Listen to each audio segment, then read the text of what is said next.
Hi everyone, it's Raina. So this video is looking at those people who have their sun in conjunction with Venus.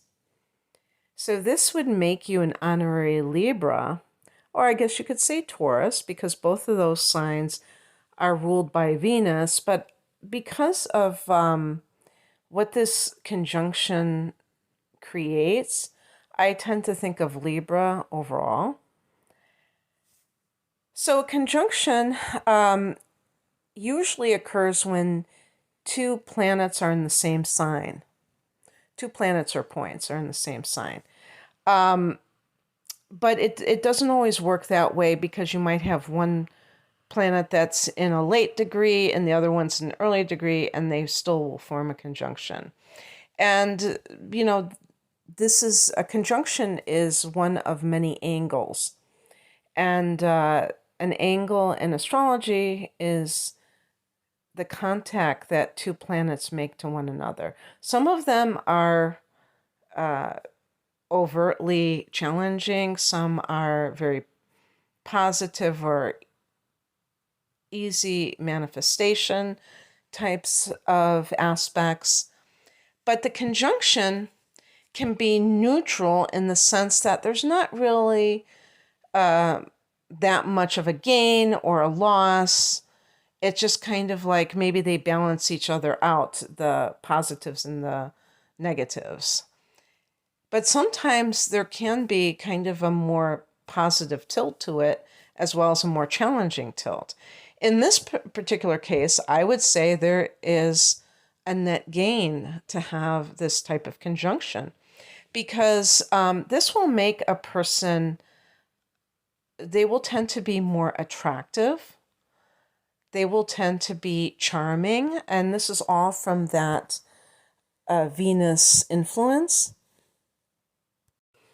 And therefore, they might be quite popular.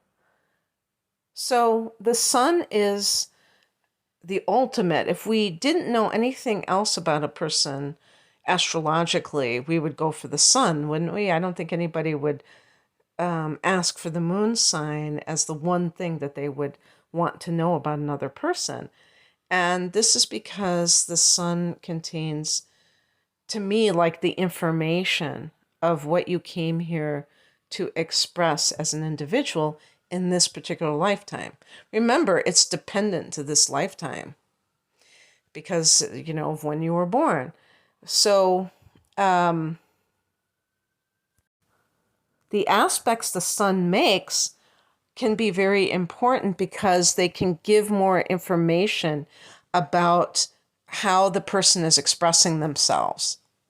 So, for instance, if somebody's sun is in Aries, they may be quite, I was going to say overbearing, but I also meant overwhelming in terms of every possible thing because Aries people tend to be very animated and full of energy.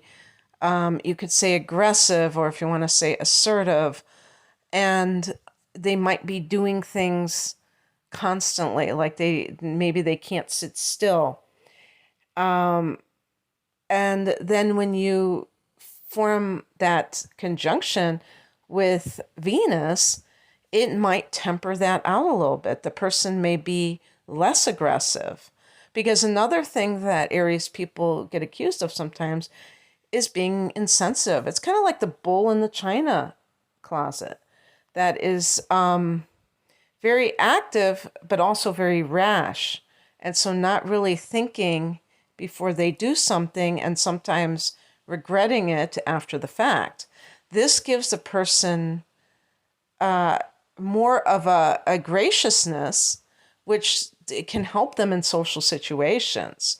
Whereas the Aries part of themselves can, push other people's buttons sometimes. And I'm not saying that they would do so intentionally, although, I'm sure there are plenty of Aries trolls out there. But it's just the nature of the beast of being an Aries and being, ruled by Mars, which is the god of war. There's always that kind of conflict that might present itself at some point. So Venus is about being the peacemaker. Now, it's important to note that people who are peacemakers are not always doing things that are necessarily positive. So, like I said, this could be an honorary Sun in Libra personality, and this is one of the things, and I would even call it like a trap that a Libra person can get caught up in, where they are trying to keep the peace, but at a price. It has a price by trying to keep the peace. So there can be that superficial quality that just wants things to look good, but isn't really interested in maybe solving a problem, or when I say problem, I mean like a conflict. So it's not to say that that is really an ideal situation in all cases, for sure. Part of the problem that goes along with that is that these people want approval. They want people to like them, and therefore they do, I was going to say any means necessary to achieve that, and that can lead to being inauthentic. And, I don't think that that is ultimately very good, because the sun is supposed to represent our authenticity, our individuality.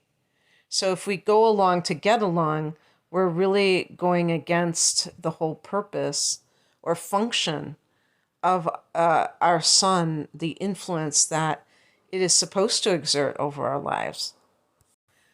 You might have a great sense of style, so you may have quite the fashion sense, a harmony, aesthetics in all areas of life, and who knows, maybe that would even be something that you could parlay into a career, like an interior designer, for instance. Before I forget, I want to give a shout out to cafeastrology.com, where they help me to formulate some of my talking points. I like to consult with what we would call experts, just to make sure that I get some of the most important points covered. And one thing it's important to note too is that on the more negative side, this can indicate somebody that says things, I think, with that phony quality that the person may, present. They could say one thing to one person and another to another. And this is, again, for the purposes of appealing to everyone. Well, that's not really good.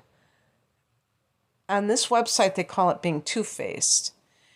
But, when somebody is two-faced, to me, that's like total phoniness.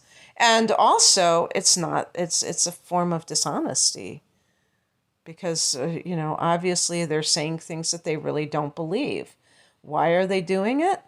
To get accepted by others, to be approved, to be respected, or to be liked, whatever you want to call it. And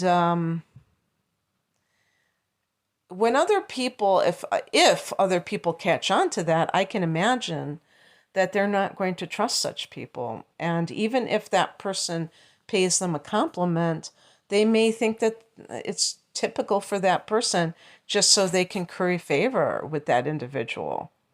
And this is one of those things that I think is, highly problematic, because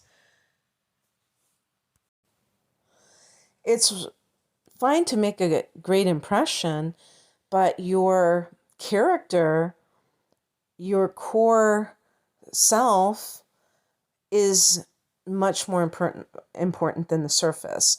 To a certain extent, these people may be too shallow if they're not careful with their behavior. And, like I said, this is not going to be true across the board. As a matter of fact, a sign like Scorpio, that could be something that is very helpful because it could make the person appear more social and like gracious on the surface. Sometimes Scorpios like intimidate people, but that's kind of what I was saying too about Aries. That factor of softening some of those rough edges. So it's not to say that with certain signs it can't actually help them in a certain way, because another thing about a sign like Aries, and I'd even say Sagittarius, which is my sun sign, but some signs tend to be blunt in their speech, and this can give the person more graciousness in terms of being able to appeal to people in a way that makes them more likely to engage. If you have a tendency, and I'm not saying you, because you probably don't have this. If a person has a tendency to kind of alienate people, then they're going to find it hard to get people to cooperate with them, to even want to hang out with them. So this is kind of the opposite of that. It can, it's like that saying, you catch more flies with honey than with vinegar. But it's a double-edged sword, because a person who just says yes to everything could come to resent it, because it's that people-pleasing aspect. And then what happens? Then they feel like they're being put upon. And also, another thing about this is that sometimes we do have to deal with things where we have to talk about difficult subjects with other people. That's just the way life works. And if somebody is afraid to do so because they don't want to rock the boat, that can mean that they are not going to have very deep relationships. Everything's going to be on the surface. And I think of some people, for instance, who, let's say they get married and then they get divorced in a couple of years, and you're like, whoa, that was fast.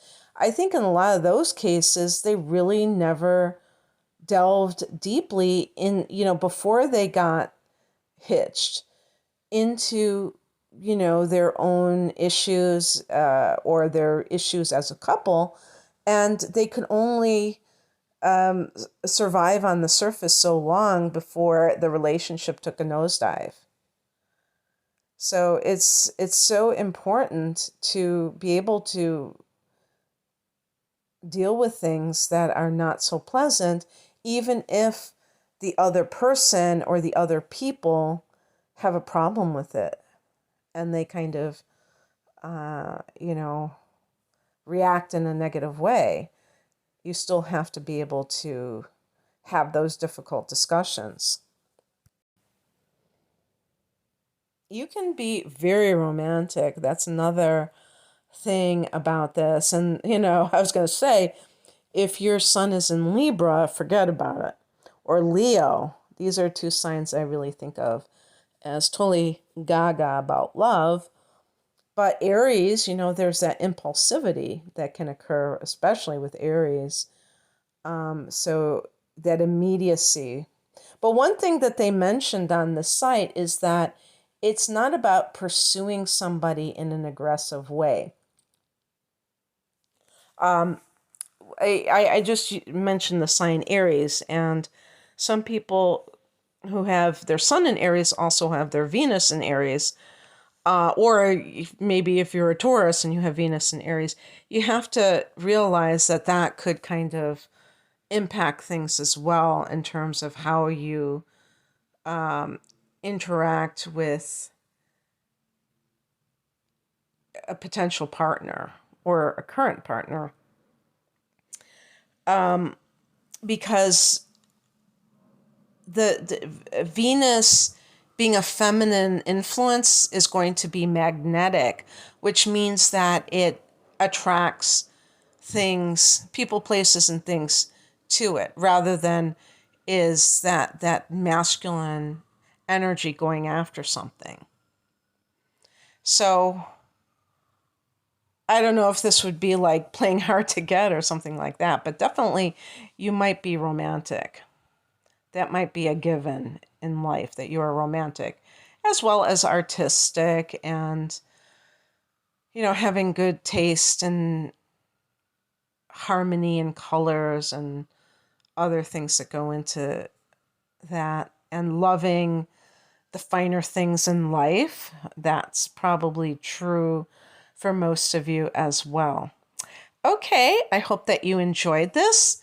And if you would like a personal reading, the link is below. Take care. Bye.